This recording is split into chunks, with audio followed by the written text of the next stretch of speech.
Stephen III, also known as Stephen the Great, was born in 1433 at Borzești, and he died on the 2nd of July 1504 at Suceava.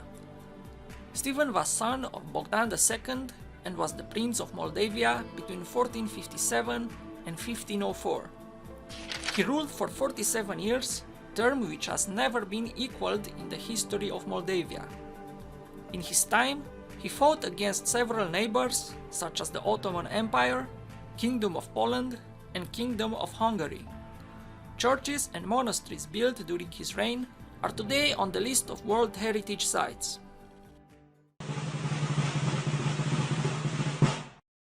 After his father Bogdan II was killed by Peter Aron, Stephen arrives with his army, aided by Vlad the Impaler, Prince of Wallachia. After defeating Peter Aron at Doljeşti on the 12th of April and on the 14th of April 1457 at Orbic, he goes to Suceava at a place that is called Dreptății Plain near the fortress. He asks those present if they want him to be their ruler.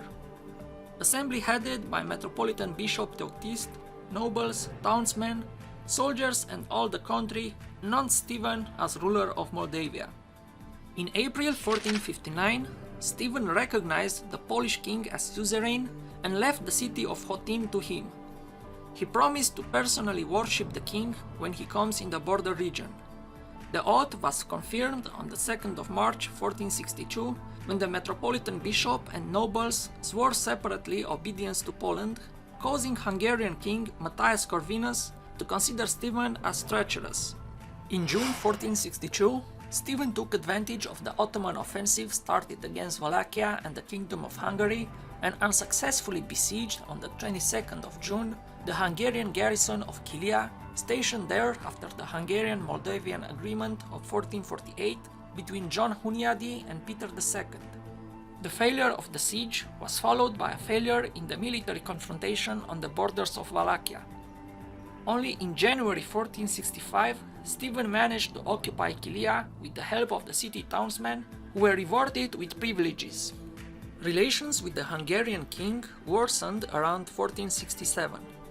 Contender to the throne, Peter Aron, was housed for several years in Hungary. King Matthias' position against Stephen was unchanged, claiming obedience from the Moldavian prince. Stephen took advantage from the conflict arising between Casimir IV and Matthias Corvinus, the king of Poland claiming for himself the crown of Hungary. In 1467, Stephen supported the uprising of Transylvanian Saxons and nobility against King Matthias. After Matthias regained control of the situation, some of the leaders of the revolt fled to the court of Stephen. Matthias Corvinus took advantage of his arrival in Transylvania from Hungary, accompanied by an army composed of 8,000 cavalry and 4,000 infantry, and entered into Moldavia in order to settle the Moldavian issue in favor of Hungarian interests. He brought with him two pretenders to the throne. During the Hungarian campaign against him, Stephen also faced an opposition of hostile boyars. After a moment of negotiations at Roman, Hungarian army robbed the territories through which he passed and set at Baia, near the gorges to Transylvania. On the night of 14th to the 15th of December 1467, between the Moldavian army led by Stephen the Great and the army of the Kingdom of Hungary led by Matthias Corvinus, took place the Battle of Baia. When dusk was approaching, Stephen sent smaller detachments that set the town on fire from 3 different places. Thereafter, noise and confusion set in. Stephen ordered his men to dismount, and soon after they launched their attack and fight until dawn.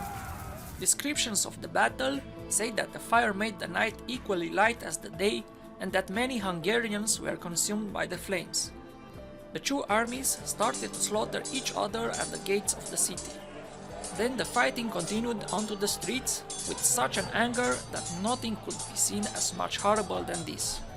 The Moldavians got the upper hand of the battle and launched another attack against the Royal Guard, which consisted of 200 heavily armed knights, the aristocrats and Corvinus. Many Moldavians were killed in the confusion that followed, as Batory and the rest of the knights tried to defend the entrance to the market. Corvinus was wounded by 3 arrows in the back and had to be carried from the battlefield on a stretcher to to avoid him falling into the hands of the enemy. The retreating Hungarian army on its way to Transylvania was stopped by a blockade. There they decided to bury the 500 cannons and other treasures, so the Moldavians would not be able to capture them. Corvinus escaped the Moldavians due to the assistance of another Vlach whom Stephen found and had executed because of treachery. The Moldavian German chronicles say that someone named Isaiah failed to launch the cavalry attack, which would have blocked the path for the Hungarian retreat. For this, he and others were later executed. Around 10,000 Hungarians were said to have been killed, but most of the barons escaped with their king. A Hungarian chronicle mentions 7,000 casualties for the Moldavians. This chronicle is disputed though, due to it being the only one mentioning the Moldavian casualties in numbers, and because the Hungarians did not have the opportunity to calculate the numbers of their fallen enemy. The entire conflict with the Hungarian invasion and retreat took around 40 days. Matthias Corvinus' campaign in Moldavia ended in failure, was the last great attempt to reinstate the suzerainty of the Hungarian crown on Moldavia by force. In 1468, Stephen campaigned in Transylvania, found Aaron and had him executed. Stephen and Corvinus would later negotiate a peace treaty and become allies. In 1475, Corvinus sent 1,800 soldiers that assisted Stephen in its victory at the Battle of Vaslui. The following year, Stephen confirmed by a new oath of allegiance his obedience to the Polish king by delegates, but refused to appear in person to Lviv to render homage, citing the threat of an Ottoman, Hungarian or Wallachian attack. In 1469, he robbed the Baia, Mare and Rodna regions as retaliation against Hungary for supporting contender Peter Aaron. The first conflict with Wallachia took place in 1462, when taking advantage of the fact that Vlad the Impaler was at war with the Turks, Stephen attacked the fortress of Chilia. The siege of the city failed, and Stephen was wounded by an arrow in the leg, a wound that will cause gangrene around his death. Stephen conquered Chilia and Cetate Alba in 1465. Foreseeing that we'll soon have to fight the Turks, Stephen wanted to have a friend ruler in Wallachia instead of a Turkish vassal, Radu the Handsome. In 1470, Stephen began hostilities, attacking Yalomița and Brăila. The Turks sent in response the Tatars to Moldavia, but Stephen defeated them at Lipnic on the Dniester. After other clashes, Radu the Handsome fled to the Turks. In November 1473, Stephen managed to put his ally, Laiota Basarab, as a ruler. But after 2 years, Laiota Basarab betrays him. Of the 47-year reign Stephen had war with the Turks within 10 years, 1474 to 1484, and after 1484, he permanently lost Chilia and Cetate Alba cities and returned to pay tribute. Mehmed II did not want to leave unpunished mixture of Stephen the Great in the affairs of Wallachia. Therefore, in the winter of 1474, he sent Suleiman Pasha to Moldavia with 120,000 people with a mission to subdue the ruler and his army and to destroy them. Stephen organized his camp in front of Vaslui in a place called Podul Inalt. The area was ideal for the defenders. The valley was a semi-oval surrounded on all sides by hills covered by forest. Inside the valley, the terrain was marshy, which restricted troop movement. Suleiman had full confidence in his troops and made few efforts to scout the area. On the 10th of January, on a dark and misty Tuesday morning, the battle began. The weather was frigid and the dense fog limited vision. The Ottoman troops were exhausted. Stephen fortified the bridge while setting and aiming his cannons at the structure. Peasants and archers were hidden in the forest together with their prince and his boyar cavalry. The Moldavians made the first move by sending musicians to the middle of the valley. The sound of drums and bugles made Suleiman think that the entire Moldavian army awaited him there. Instead, the center of the valley held the Seychelles forces and the Moldavian professional army, which were ordered to make a slow retreat when they encountered the enemy. Suleiman ordered his troops to advance, and when they made enough progress, the Moldavian artillery started to fire, followed by archers and handgunners firing from 3 different directions. The Moldavian light cavalry then helped to lure the Ottoman troops into the valley by making hit-and-run attacks. Ottoman cavalry tried to cross the wooden bridge, causing it to collapse. Those Ottoman soldiers who had managed to survive the attacks from the artillery and the archers, and who did not get caught in the marshes, had to confront the Moldavian army together with the Seychelles soldiers further up the valley. The 5,000 Seychelles soldiers were successful in repelling the 7,000 Ottoman infantrymen. Suleiman tried to reinforce his offensive, not knowing what had happened in the valley, but then Stephen, with the full support of his boyars, ordered a major attack. All his troops, together with peasants and heavy cavalry, attacked from all sides.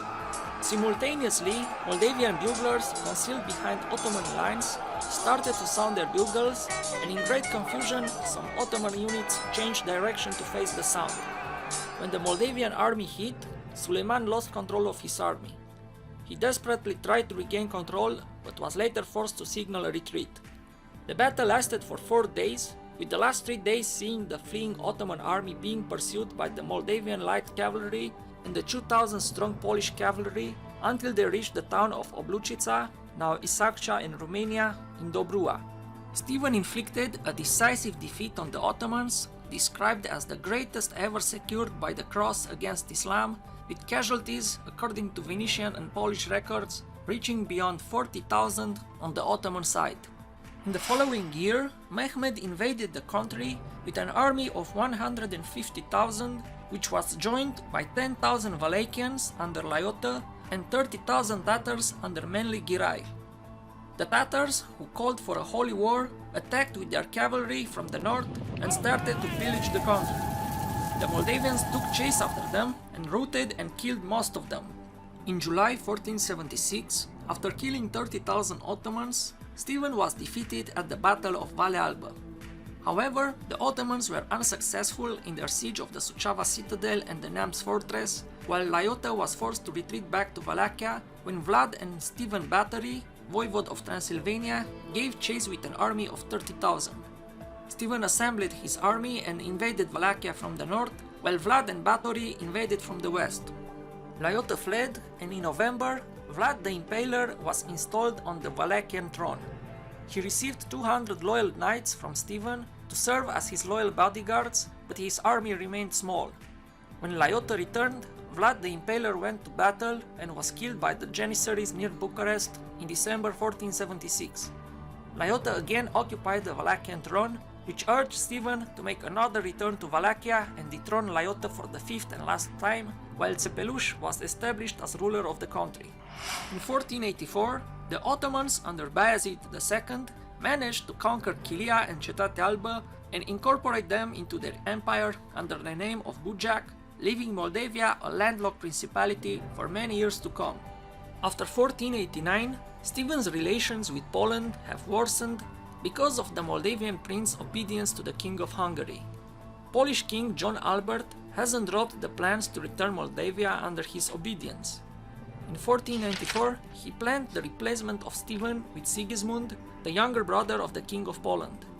Polish official pretext of the campaign in Moldavia in 1497 was the release of Chilia and Cetate Alba. They tried to siege Suceava, but they failed. At the same time, Stephen was helped by 2,000 Turkish soldiers and 12,000 Hungarians. In front of military and diplomatic pressure, John Albert of Poland abandoned the plan to remove the Moldavian ruler. On the way home, Stephen attacked the Polish king in Codrii Cosminului on the 26th of October 1497. In retaliation, the following year, Stephen sent armies to plunder in Poland. After repeated exchanges of messages, in 1499 was signed a peace between Moldavia and Poland. Last years of reign were years of peace. He built 44 monasteries and churches. According to tradition, after each battle won, he built a church. In 1462, during the assault on Chilia Noua, Stephen was shot in the leg. The wound never fully healed. In 1486, during the Battle of Ștefan, his horse was injured. They both fell and Stephen was trapped under the horse. The incident aggravated his old leg injury. Towards the end of his life, Stephen suffered from gout, which immobilized his hands and legs. On the 30th of June 1504, Stephen's wound was cauterized by the doctors present in Suceava. The operation caused great pain to him before he died on the morning of the 2nd of July. On his deathbed, he had urged his son, Bogdan, to continue to pay the tribute to the Sultan. Stephen died after a long reign of 47 years, unusual for those times, and was buried in the monastery of Putna.